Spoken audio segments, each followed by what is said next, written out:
ಶ್ರೀಚಿ ಮಣಿಮಜಲು YouTube ಚಾನೆಲ್ಗೆ ಸ್ವಾಗತ ಸುಸ್ವಾಗತ. ಎಲ್ಲರೂ ಹೇಗಿದ್ದೀರಾ? ಚೆನ್ನಾಗಿದ್ದೀರಾ? ಹಾಗಾದ್ರೆ ಇವತ್ತಿನ ಕಥೆಯನ್ನ ಶುರು ಮಾಡೋಣ. ಇವತ್ತಿನ ಕಥೆ ಏನಪ್ಪಾ ಅಂದ್ರೆ ಪ್ರಜೆಗಳ ಪರೀಕ್ಷೆ. ಬನ್ನಿ ಹಾಗಿದ್ರೆ ಕಥೆ ಶುರು ಮಾಡೋಣ. ಒಂದಾನೊಂದು ರಾಜ್ಯ ಇರುತ್ತೆ. ಆ ರಾಜ್ಯಕ್ಕೆ ಒಬ್ಬ ನಾಯಕ ಬಂದು ವಿಜಯನಗರ ಅರಸರ ಸಹಾಯವನ್ನ ಪಡೆದುಕೊಂಡು ಒಂದು ದೊಡ್ಡ ಅರಮನೆಯನ್ನ ಕಟ್ಟುತ್ತಾನೆ. ಆ ಅರಮನೆ ಅಂದರೆ ಆ ರಾಜ್ಯಕ್ಕೆ ಬೇಕಾದ ಒಳ್ಳೆಯದಾದಂತಹ ಒಂದು ರಾಜಧಾನಿಯನ್ನು ಕೂಡ ಆಯ್ಕೆ ಮಾಡುತ್ತಾನೆ. ಆ ರಾಜಧಾನಿಗೆ ಬೇಕಾದಂತಹ ರಾಜದಾರಿ, ಚಿನ್ನದ ಪೇಟೆ, ಅಕ್ಕಿಯ ಪೇಟೆ ಹಾಗೆ ಮುಂತಾದ ಹಲವು ಪೇಟೆಗಳನ್ನ ನಿರ್ಮಿಸ್ತಾನೆ. ಹಾಗೆ ಅವನ ರಾಜ್ಯ ಸಂಪತ್ತಿನಿಂದ ತುಂಬಿ ತುಳುಕಾಡುತ್ತಿತ್ತು.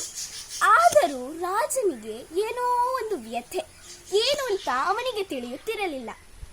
ಒಂದು ದಿನ ಪ್ರಧಾನಿಗಳು ಬಂದು ರಾಜನ ಜೊತೆ ಮಾತಾಡ್ತಾರೆ.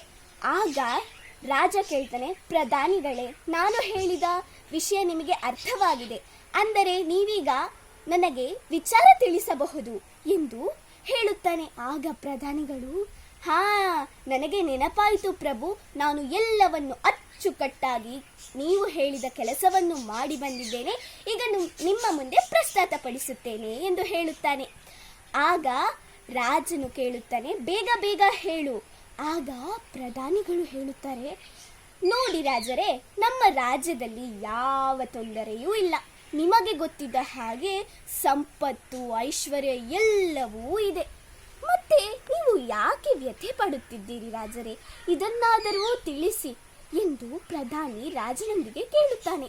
ಆಗ ರಾಜರು, ಅಲ್ಲ ಪ್ರಧಾನಿಗಳೇ, ಅಲ್ಲ, ನಾನು ಹೇಳಿದ್ದು ಈ ವಿಚಾರವನ್ನಲ್ಲ, ನಮ್ಮ ರಾಜ್ಯದ ಮಣ್ಣಿನ ಗುಣ ಹೇಗಿದೆ ಎಂದು ಹೇಳಿ ಅಂತ ಹೇಳ್ತಾನೆ. ಆಗ ಪ್ರಧಾನಿಗಳು ತುಂಬ ಹೊತ್ತು ಯೋಚಿಸ್ತಾರೆ.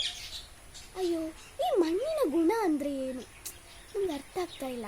ಪ್ರಭು ಜೊತೆನೆ ಕೇಳ್ತೀನಿ. ಅಲ್ಲ ಪ್ರಭುಗಳೇ, ಈ ಮಣ್ಣಿನ ಗುಣ ಅಂದ್ರೆ ಏನು ಅಂತ ನಂಗೆ ಸ್ವಲ್ಪ ಹೇಳ್ತೀರಾ ಅಂತ ಕೇಳ್ತಾನೆ. ಆಗ ರಾಜ ಹೇಳ್ತಾನೆ, ನೋಡು, ಗಮನವಿಟ್ಟು ಕೇಳ್ಕೊ. ಈ ಮಣ್ಣಿನ ಗುಣ ಅಂದ್ರೆ ನಮ್ಮ ಪ್ರಜೆಗಳು ಯಾವ ರೀತಿ ಇದ್ದಾರೆ, ಧೈರ್ಯಶಾಲಿಗಳ ಅಥವಾ ಪಾಪದ ಜನರ, ಇದನ್ನು ನಾವು ಮೊದಲು ತಿಳ್ಕೋಬೇಕು. ಆಗ ಮಾತ್ರ ಬೇರೆ ರಾಜರು ದಾಳಿ ಮಾಡಿದಾಗ ಚೆನ್ನಾಗಿ ಅವರನ್ನು ಹೊಡೆದು ಬಡಿದು ಕಳಿಸಲಿಕ್ಕೆ ಆಗುತ್ತದೆ. ಇಲ್ಲ ಇದ್ದರೆ ಕಷ್ಟವಾಗುತ್ತದೆ. ನೀನು ಅದನ್ನು ಬೇಗ ತಿಳಿದುಕೊಳ್ಳಬೇಕು ಎಂದು ಹೇಳುತ್ತಾನೆ. ಆಗ ಪ್ರಧಾನಿಯು, ಓಹೋ, ಮಣ್ಣಿನ ಗುಣವೆಂದರೆ ಇದಾ? ಸರಿ, ಬೇಗ ತಿಳಿದುಕೊಂಡು ಬರುತ್ತೇನೆ, ನಿಮ್ಮ ಅಪ್ಪಣೆಯಾಗಲಿ ಪ್ರಭು ಎಂದು ಹೊರಡುತ್ತಾನೆ. ಹೀಗೆ 2-3 ವಾರಗಳು ಕಳೆಯುತ್ತವೆ. ಅದಾದ ನಂತರ ರಾಜ್ಯದಲ್ಲಿ ಜಾತ್ರೆ ನಡೆಯುತ್ತದೆ. ಅಲ್ಲಿಗೆ ಎಲ್ಲ ಜನರು ಬಂದು ಸೇರಿರುತ್ತಾರೆ. ಮಧ್ಯರಾತ್ರಿ ಆಗುತ್ತದೆ. ಇನ್ನೇನು ರಥ ಬರುವಂತಹ ಸಮಯ. ಎಲ್ಲರೂ ಕಾತುರದಿಂದ ಖುಷಿಯಿಂದ ಕಾಯುತ್ತಲೇ ಇರುತ್ತಾರೆ. ಚಿಕ್ಕ ಮಕ್ಕಳೆಲ್ಲ ಸಂಭ್ರಮದಿಂದ ಓಡಾಡುತ್ತಿರುತ್ತಾರೆ. ಇದೇ ಸಂಭ್ರಮದಲ್ಲಿ ಇರುವಾಗ ಇದೇ ಸಂದರ್ಭದಲ್ಲಿ 2 ಕಪ್ಪು ಕುದುರೆಯಲ್ಲಿ ಯಾರು ಮುಖಕ್ಕೆ ಪಟ್ಟಿಯನ್ನು ಕಟ್ಟಿ ಬರುತ್ತಲಿರುತ್ತಾರೆ. ಎಲ್ಲರೂ ಗಾಬರಿಯಾಗುತ್ತಾರೆ. ಅಯ್ಯಯ್ಯೋ, ಇದು ಯಾರೋ ಕಳ್ಳರು ಬಂದ ಹಾಗೆ ಇದ್ದಾರಲ್ಲ, ಅಯ್ಯಯ್ಯೋ, ಏನು ಮಾಡುವುದು ಎಂದು ಎಲ್ಲ ಪ್ರಜೆಗಳು ಬೇಸರ ಪಡುತ್ತಾರೆ, ಭಯ ಪಡುತ್ತಾರೆ. ಇದಾದ ನಂತರ ಅವರಿಬ್ಬರು ಬಂದು ಎಲ್ಲರನ್ನು ಬೀಳಿಸಿ ಹಾಕಿ ಅವರ ಕತ್ತು ಕೈಗಳಲ್ಲಿದ್ದ ಎಲ್ಲ ವಜ್ರ ವೈಡೂರ್ಯಗಳನ್ನು ಕದ್ದೊಯ್ದು ಓಡುತ್ತಾರೆ. ಸ್ವಲ್ಪ ದೂರ ಹೋದ ನಂತರ ಇಡೀ ರಾಜ್ಯವೇ ಖಾಲಿ ಖಾಲಿ ಖಾಲಿ. ಅಲ್ಲಿ ನೋಡಲು ಒಂದು ಇರುವೆ ಕೂಡ ಇರುವುದಿಲ್ಲ. ಎಲ್ಲರೂ ಎಲ್ಲಿಗೋ ಹೋಗಿ ಅಡಗಿ ಕೂತಿರುತ್ತಾರೆ. ಕೆಲವರು ದೇವಸ್ಥಾನದ ಗರ್ಭಗುಡಿಗೆ ಹೋಗಿ ಅಡಗಿ ಕೂತಿದ್ದರು. ಇನ್ನು ಕೆಲವರು ಆಚೆ ಈಚೆ ಮರದ ಮೇಲೆ ಎಲ್ಲ ಅಡಗಿ ಕೂತಿದ್ದರು. ಯಾರೊಬ್ಬರು ನೀನ್ ಯಾರು, ನಮ್ಮ ರಾಜ್ಯಕ್ಕೆ ಏಕೆ ಬಂದೆ ಎಂದು ಪ್ರಶ್ನಿಸುವವರೇ ಇರಲಿಲ್ಲ. ಈ ವಿಚಾರವನ್ನು ಬೇಗನೆ ಹೋಗಿ ರಾಜನಿಗೆ ತಿಳಿಸುತ್ತಾನೆ ಪ್ರಧಾನಿ. ಆಗ ರಾಜ, ಏನು ಮಾಡಲಾಗುವುದಿಲ್ಲ, ನಾನು ಅಂದುಕೊಂಡಿದ್ದೆ ನಮ್ಮ ಪ್ರಜೆಗಳು ಹೀಗೇನೆ ಅಂತ. ಆದರೂ ರಾಜನ ವ್ಯಥೆ ಮುಗಿಯುತ್ತದೆಯೇ? ಇಲ್ಲ. ಹೀಗೆ 1 ವರ್ಷವೇ ಕಳೆಯಿತು. ಅದಾದ ನಂತರ ಒಂದು ದಿನ ರಾಜ ಬೇಟೆಯಾಡಲು ಒಂದು ದೊಡ್ಡ ಅರಣ್ಯಕ್ಕೆ ಹೋಗುತ್ತಾನೆ. ಆ ಅರಣ್ಯಕ್ಕೆ ಹೋದಾಗ ಚಿಕ್ಕ ಚಿಕ್ಕ ಹೆಜ್ಜೆ ಇಡುತ್ತಾ ಯಾರೂ ಹೋಗುವ ಹಾಗೆ ಆಗುತ್ತಿತ್ತು. ನೋಡುವಾಗ ಒಂದು ಚಿಕ್ಕ ಮೊಲ ಅಷ್ಟೇ. ಅದಾದ ನಂತರ ಅಲ್ಲೇ ಪಕ್ಕದಲ್ಲಿ ಒಂದು ಸಿಂಹ ಕೂಡ ಇತ್ತು.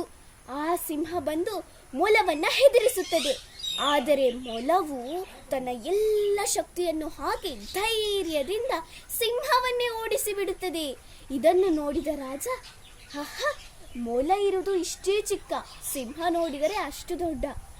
ಆದರೂ ಆ ಸಿಂಹಕ್ಕೆ ಹೆದರದೆ ಹೇಗೆ ಈ ಕೆಲಸ ಮಾಡಿತು, ಈಗ ನನಗೆ ಅರ್ಥವಾಯಿತು ಎಂದು ಪ್ರಧಾನಿಗಳೊಂದಿಗೆ ಅವನು ಹೇಳುತ್ತಾನೆ.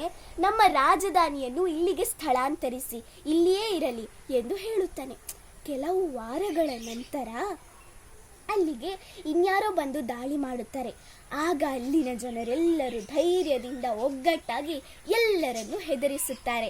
ಆಗ ರಾಜನಿಗೆ ತಿಳಿಯಿತು, ಎಲ್ಲಿ ಧೈರ್ಯವಿರುತ್ತದೋ ಅಲ್ಲಿ ಇನ್ನೂ ಧೈರ್ಯವು ಹೆಚ್ಚಾಗುತ್ತದೆ, ಒಗ್ಗಟ್ಟು ಹೆಚ್ಚಾಗುತ್ತದೆ ಎಂದು. ಈ ಕಥೆ ನಿಮಗೆ ಇಷ್ಟವಾಗಿದ್ದರೆ ಶ್ರೀಚಿ ಮಣಿಮಜಲು ಯೂಟ್ಯೂಬ್ ಚಾನೆಲ್ಗೆ ಶೇರ್, ಲೈಕ್, ಸಬ್ಸ್ಕ್ರೈಬ್ ಮಾಡೋದನ್ನು ಮರಿಬೇಡಿ. ಮುಂದಿನ ಕಥೆಯಲ್ಲಿ ಸಿಗೋಣ.